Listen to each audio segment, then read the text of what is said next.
Hi, everybody. As we jump into our learning journal exercise as part of the program, I wanted to give you a little information. It's not strictly in the coursework, but it's kind of a behind the scenes glimpse at why I think the learning journal is so important to your adult development. So let's take a quick look. Basically, I framed this quick look around the question I understand to be fairly frequent. Is the learning journal just an academic exercise? Am I just doing this for points? Let me suggest no and show you why. Of course, if you've read my bio, you know my doctoral work is in cognitive development. As part of cognitive development, of course, my research went through how do you develop higher levels of complex reasoning? How do you develop complex reasoning? How do you develop cognitive function?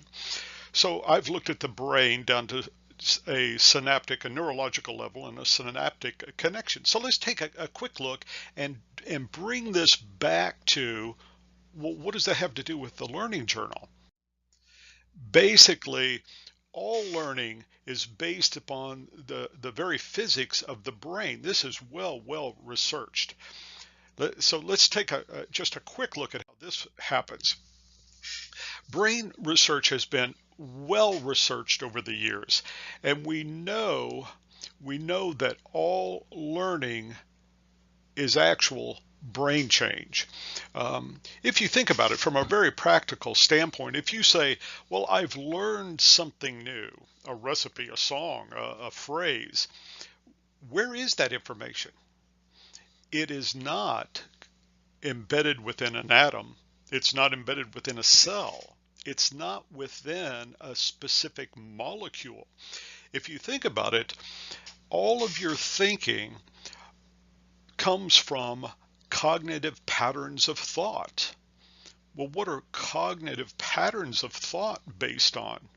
Underlying neurological firing. So it's patterns of neurological firing. That's why, and I've used this example with students for a long time. Imagine, if you will, if we focused on a particular item, let's say apple pie. If you start thinking about apple pie, there's a high probability that there are other associated thoughts that go with it. You may remember grandma. You may remember baking an apple pie with grandma, the taste of the apple pie, the feel of the sun coming through the window on your face that afternoon when you did it, maybe the hug grandma gave you. These cognitive patterns all are linked. So let's take a look at the basics of learning then. Research over and over shows that learning occurs at a synaptic level. You literally rewire your brain. So now let's get into the practical application of this. The question should be, is pure knowledge development? And I suggest not. Think of this. Have you ever been to a seminar, a conference, a class, taken notes, read the book, filed it away in a bottom drawer of your desk and forgotten? Has this been true development? No, the introduction of knowledge, an intellectual exercise, is not adult development. So what is? Again, research in my writing suggests this. For true adult development, for you to understand and be able to use new material, there has to be the introduction of two things. One, knowledge. There has to be an increase in intellect. There has to be the introduction of knowledge. So you learn something new. That's where you've taken the notes, you've read the book. But coupled with that has to be exercise. You actually use it, you put it into play. This combination is what drives a real change in the brain, the neurological firing, the cognitive patterns, and then the ability to retain the knowledge, and use the knowledge later on. So you've literally changed. So the question would be, well, what kind of experience is necessary? Well, we know if you study something, you have new intellect, a new piece of knowledge, and you go out in the workplace or you go out into real life and use it, well, of course, development will follow. However, what do we do in an academic setting? We will not, as a class, all go out and engage in experience where we actually apply the knowledge we're using. So in a pure academic setting, how would you gain that experience? Basically, research over and over and over shows the brain cannot differentiate between real and imagined experiences.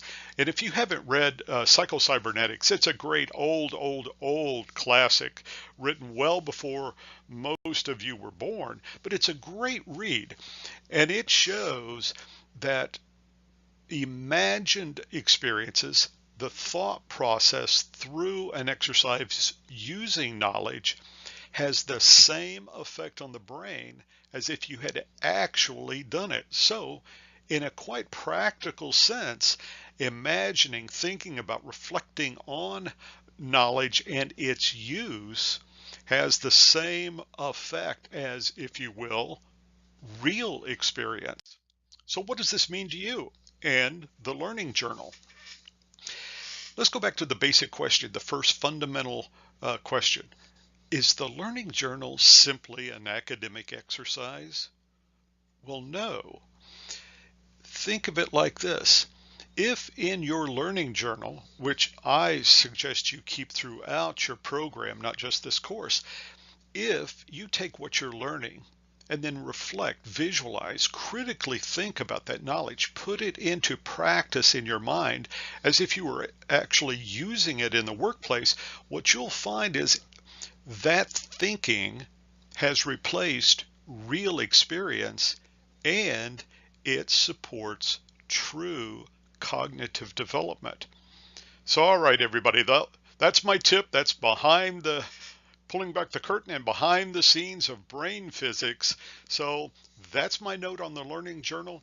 I would take it seriously to your advantage. All right, I'll see you online.